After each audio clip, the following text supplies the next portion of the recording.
Допустим, на эту формулу в помпу 35 тысяч до 70% вам вернет государство. Это действительно соответствует факту, но здесь я бы сказал так, 70% это, конечно, уже такой серьезный забор, но где-то в районе 50 мы действительно приземляемся. Реальные ликвидные деньги, которые придут к нам на счет, и мы можем ими пользоваться. Даже пенсионеры без проблем получают через различные программы деньги для реализации этого проекта. Это тоже также миф, что люди говорят, вот ты должен относиться к какому-то касту специальных инвесторов. Здравствуйте, дорогие подписчики. Сегодня у нас будет очень интересная передача. Сегодня у нас в гостях Андрей Бутов, специалист в области строительства, но с уклоном на энергетическую оптимизацию домов.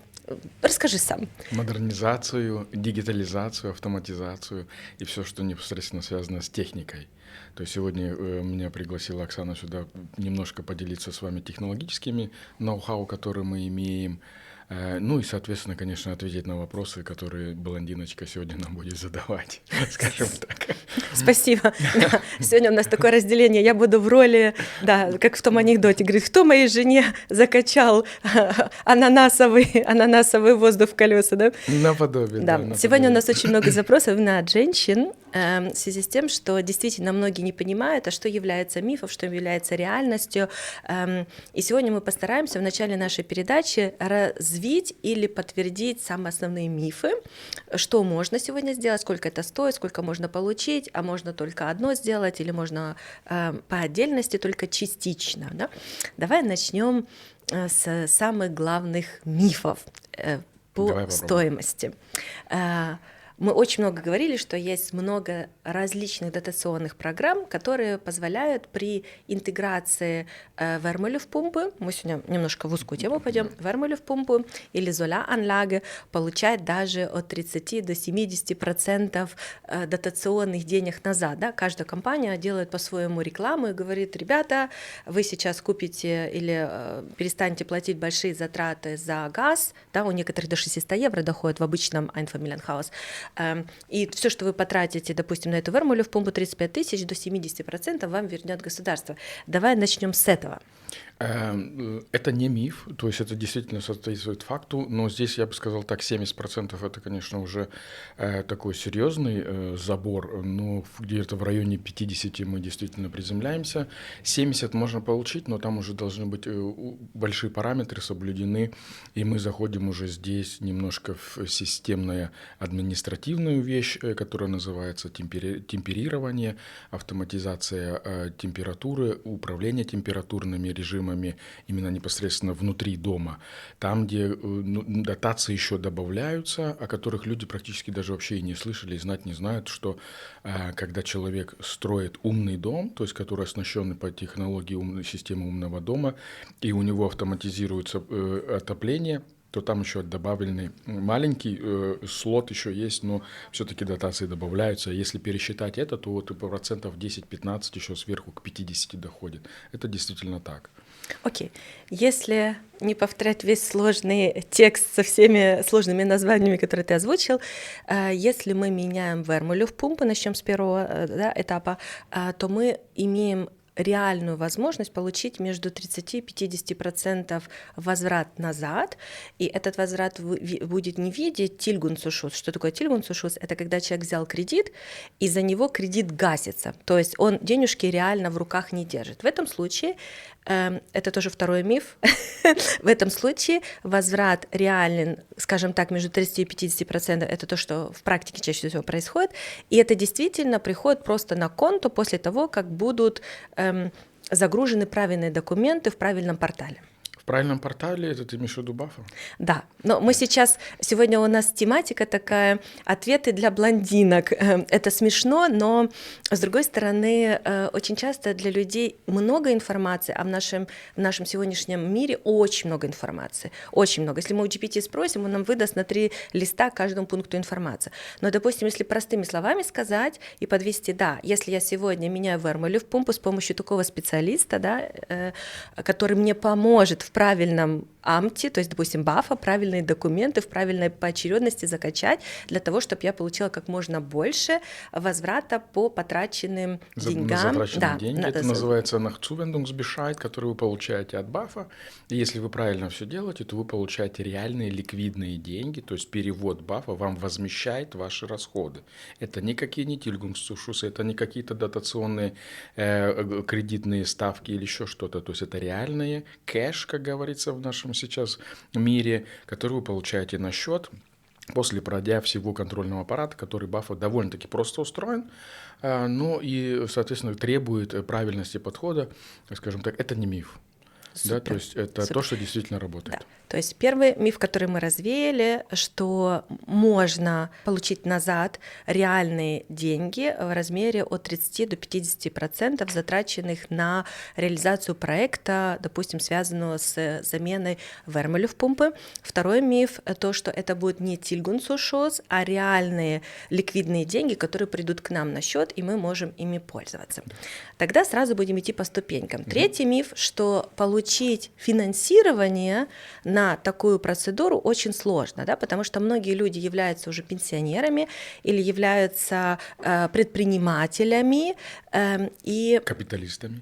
Да-да-да. На самом деле, я знаю, что мы в последние месяцы сталкивались, что даже пенсионеры без проблем получают через различные программы деньги для реализации этого проекта, которые они могут достаточно быстро вернуть назад в связи с возвратом, опять же, этого ликвидного мителя, если они хотят это делать, да?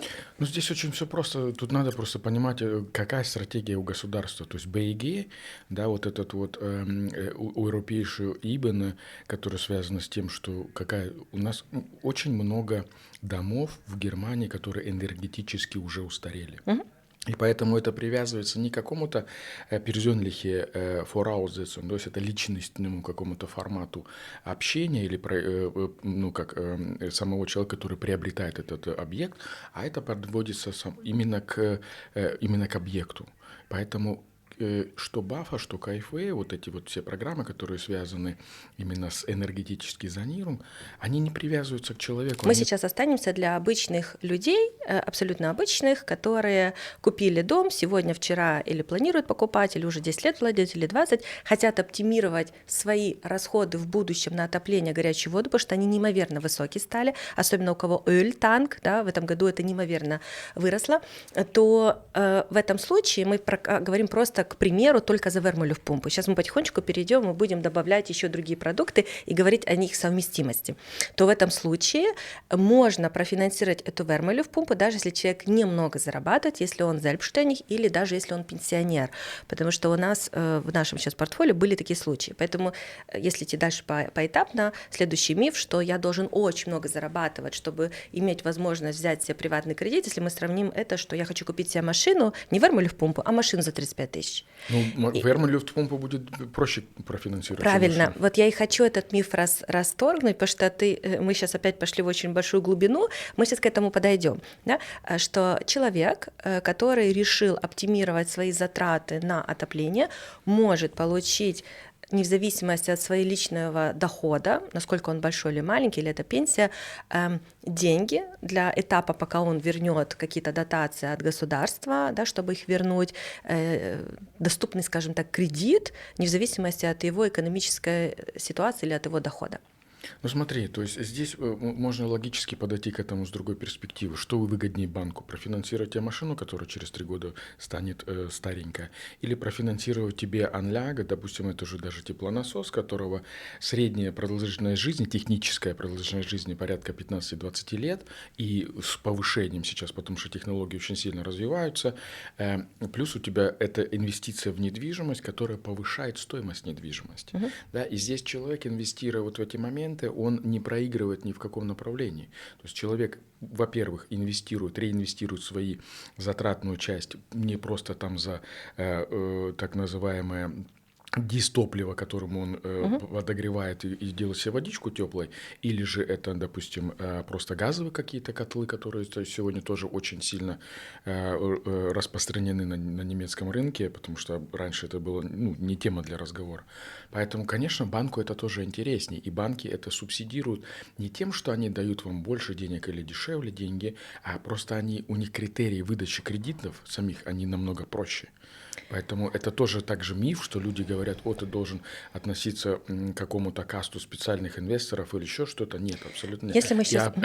И обязательно, я имею в виду, именно те люди, которые и мало зарабатывают, то есть средний класс простого рабочего человека, именно они должны и пользоваться этими моментами. Естественно, если мы сейчас подойдем к инвесторам, да, мы эту тему очень много затрагивали, что люди, которые сегодня хорошо зарабатывают, имеют хорошую кредитную историю и хотят реализовать проект, где, вот как мы делали пример, да, 8-квартирный дом, где за каждую квартиру клиент получал достаточно большую субсидию по КФЕ-программе. Да, да, 30 тысяч субсидий. Да, грубо говоря, имея 8 квартир там, в этом доме, он около 200 тысяч имеет только денег, которые у него приходят в этот проект. Да? Но это совсем другой слой клиентов. Мы к этому сейчас подойдем. Окей, тогда продвинемся дальше. Насколько миф или реальность, если я ставлю в ЭРМ или в пумпу, то я обязательно должен поменять все батареи, а еще лучше сделать половое отопление. Я понимаю в процентуальном соотношении, насколько это миф или реальность. Здесь в процентуальном соотношении я бы так это не стал привязывать. К процентному соотношению я бы привязал это именно к году постройки дома.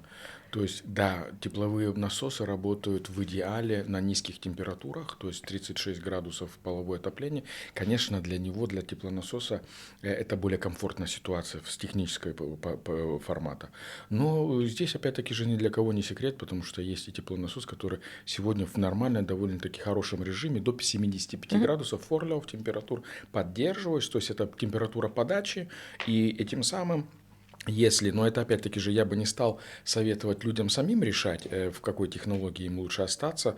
С помощью энергибераторов они все достаточно квалифицированные люди, которые могут очень быстро сделать преоценку или же оценку глубокого формата, что лучше остаться. Потому что ни для кого не секрет, что переход на теплонасос, конечно, связан с изменениями или с добавочными инвестициями именно в сам так называемый гибоидохюле, то есть в саму субстанцию объекта. Да. Но мы сегодня хотим о технике немножко. Да, мы сегодня хотим попробовать сделать такой формат, потому что я тоже люблю идти в детали, но попробовать сделать такой формат, и вот все-таки воздух будет клубничный или малиновый. Вот просто ответь. Грубо говоря, в некоторых случаях приходит техникер и говорит, батареи менять не надо. Такие случаи могут быть. Да? Мы говорим о том, что, естественно, для правильного разрабатывания концепта надо взять специалиста, надо взять компанию, и прежде чем что-то купить или заказать, надо проверить техническое состояние. То есть первое, вот как для меня, как для девушки, если бы я делала это сама, без супруга, ты бы пришел и сказал, окей, с этими батареями идет вот такой насос, вот столько ты будешь экономить, это все просчитывается, столько ты спишешь. В Ангиботе, я видела Ангибота, это все прям супер видно, уже до того, как ты что-то подписываешь, ты видишь, что ты экономишь и свою всю перспективу. В наше время это очень хорошо технически все отражается. Но может быть такая ситуация, что зайдет техникер и скажет, нет, вот эти вот батареи не подходят, либо даже еще рекомендуется еще и окна поменять, потому что тогда вы будете экономить в разы больше, да? Просто отдельно окна поменять – это та же самая система, как и с теплонасосом. То есть там тоже советую всегда обратить внимание, какой стеклопакет лучше выбрать, потому что тройной, двойной, четверной или еще что-нибудь тоже я бы, конечно, по-технологически. Все зависит от концепта. Короткий концепт, то есть это связано с тем, что Einzelmaßnahmen, то есть точечная инвестиция, или же это более длинный, так называемый энергоэффициенцхаус, там, где мы заходим и инвестируем более большую сумму, но уже более обширно и крышу, и окна, и фасад, может быть, утеплили. Тогда, конечно, смысл, если поговорить о теплонасосе, но мы имеем также технические возможности остаться при газе, но оптимировать расход. И это как раз та публика, которая на сегодняшний день очень взволнована, потому что они вообще не представить себе не могут, что их ожидает в будущие 10 лет с развитием цен на газ. Но, допустим, мы сейчас потихонечку продвинемся и к совокупности, надо ли обязательно, можно ли только вермолюфтпумпы, надо ли это совмещать с Soляranlage или PV-Anlage. Ты нам ответишь, надеюсь, на вопрос в разнице. И также мы затронем обязательно вопрос, есть ли смысл дома, которые там в 2000-х годах были построены уже с хорошей отопительной системой, с хорошей вентиляционной системой, с хорошим демунгом, ну, базируясь на газе, да, мы можем здесь добавить концепцию просто с PV-Anlage, Soляranlage и дополнительных нескольких нюансов. Я сейчас говорю на языке кундишпрахе, да, мы подойдем сейчас в детали. Вот, хотела бы закончить все-таки постепенно тему вермолюфтпумп. Вот только мы говорим, хотим только пока вермолюфтпумпу, чтобы убрать наш танк и экономить в разы больше, на данный момент это действительно в разы больше средств в месяц. Вот. Тогда следующий пункт, который очень часто является мифом. Многие мои клиенты владеют домом, где, допустим, я в таком доме живу, сами мы такой построили, где часть дома я сдаю, в части дома я живу. Да? Есть еще такие концепты, где, допустим, 2 квартиры они сдают, в одной живут.